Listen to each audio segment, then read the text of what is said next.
Saludos cordiales a todos. Mi nombre es Horacio Giusto, soy miembro cofundador de Fundación Libre. La dinámica de las redes sociales suele presentar en más de una ocasión un reflejo de un fenómeno cultural. En este sentido, es común encontrar actualmente una gran divergencia entre conservadores y liberales. En este sentido, el liberalismo posee una fuerte raíz racionalista, a diferencia del conservadurismo, que es mucho más empírico a partir de la experiencia histórica. Por lo tanto, podemos ver que así como el liberalismo busca nuevas teorías que amalgamen el sistema de libertad que profesa, el conservador opta, sin embargo, por aferrarse a las tradiciones y a aquello que efectivamente ha funcionado a lo largo del tiempo, conservando esas tradiciones, esas costumbres, esas nociones morales que han permitido a la coexistencia pacífica en las personas. Entonces, esto genera en más de una ocasión una gran pelea, especialmente para aquellos que no entienden que el conservadurismo no es una ideología per se, sino es más que todo una forma de vida. Pero ¿dónde estarían los puntos de unión? Y en este contexto tenemos que ver el gran ejemplo que nos puede dar justamente Venezuela. Venezuela no es producto únicamente de un fenómeno económico de una dictadura de izquierda. Muy por el contrario, hubo todo un proceso cultural que permitió la llegada del chavismo y su legitimidad en el poder en los primeros años. El conservadurismo puede aportar en gran medida elementos a la lucha cultural.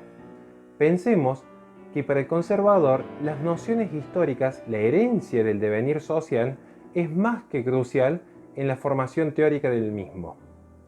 Así es pues que nosotros podemos ver el socialismo no solo desde una mirada eminentemente económica, sino cómo llegó a legitimarse en el poder, qué es lo que nos aporta la historia para entender la forma en que el chavismo se sostuvo en los primeros años con una gran legitimidad por parte de la población.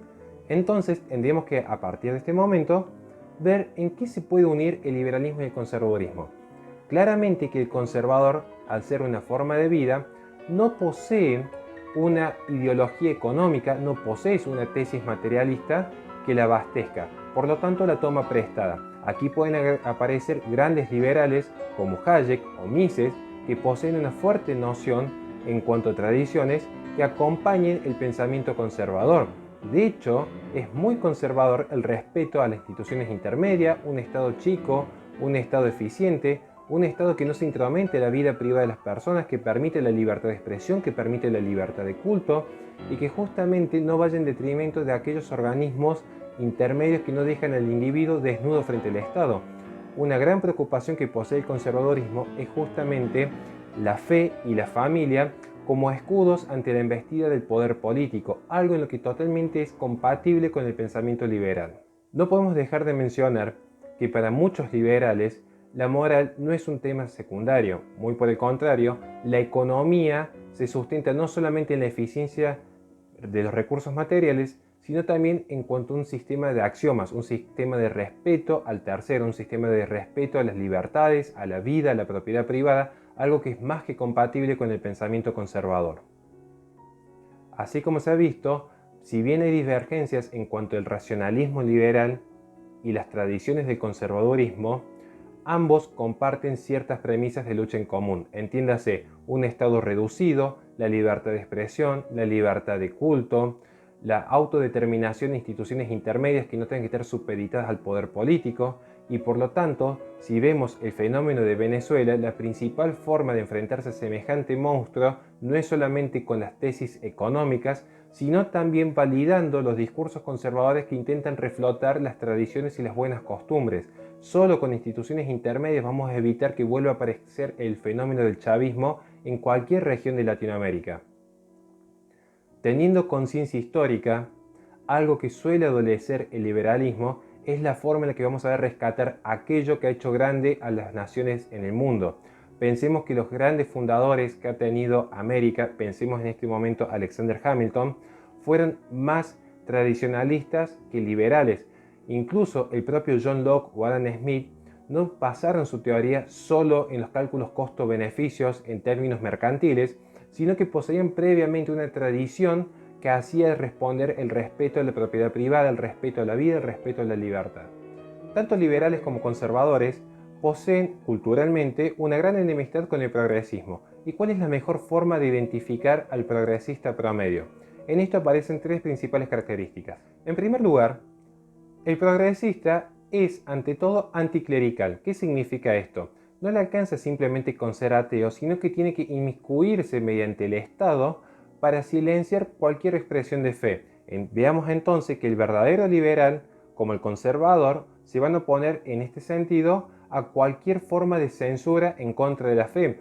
El liberal, por una cuestión muy obvia, está a favor de la libertad de expresión, y el conservador porque va a hacer todo para salvaguardar su propia expresión religiosa.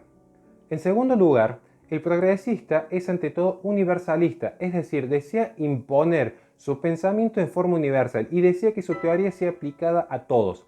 Y aquí es donde aparece la reacción tanto de conservadores como de los verdaderos liberales, porque esto es una afrenta a la libertad de autodeterminación que tienen las instituciones y las comunidades locales.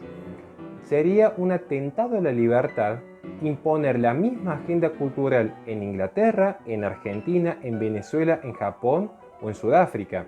Y sin embargo, el progresista promueve esta agenda homogénea a nivel global. Aquí es donde va a aparecer justamente la reacción, la respuesta, la contradicción cultural que va a plantear tanto el liberalismo, que aboga por un sistema de libertades, que aboga por un respeto a la vida de los terceros, como el conservador que va a desear rescatar justamente aquellas tradiciones que han enarbolado su propia nación. En tercer lugar tenemos que el progresista hace de la ciencia un dogma. Y esto es muy complicado. Primero porque para el liberal, hacer un dogma de cualquier corriente de pensamiento impide la posterior crítica que permite la evolución en sus teorías y pensamiento. Y para el conservador porque es una afrenta en cuanto a sus axiomas, en cuanto a sus valores, en cuanto a su fe, porque se está poniendo en una figura racionalista exacerbada la idea de un Dios omnipresente, lo cual es cuanto menos hereje para aquel que profesa la religión judío-cristiana. Así pues, tenemos que entonces, viendo que el progresismo avanza y a pasos agigantados en una agenda globalista, unir esfuerzos tanto liberales como conservadores para evitar que en todo el globo exista una única agenda homogeneizada, uniforme, totalitaria, que impida la libre expresión el día de mañana.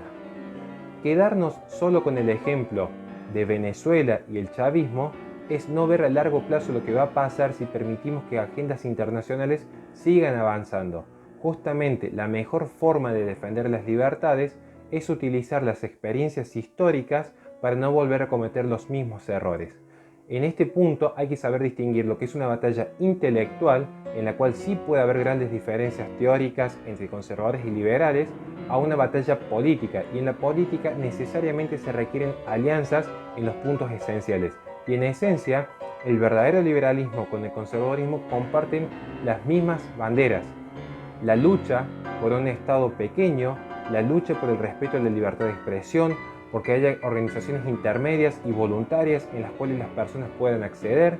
Entonces, aquí vamos a ver que el principio de subsidiariedad es tan aplicable a los unos como a los otros ante el enemigo del progresismo. Sin más que agregar, quiero agradecer a todos por su tiempo, y lo que necesiten desde la Fundación Libre estamos siempre dispuestos a colaborar y ayudar en todo lo que podamos.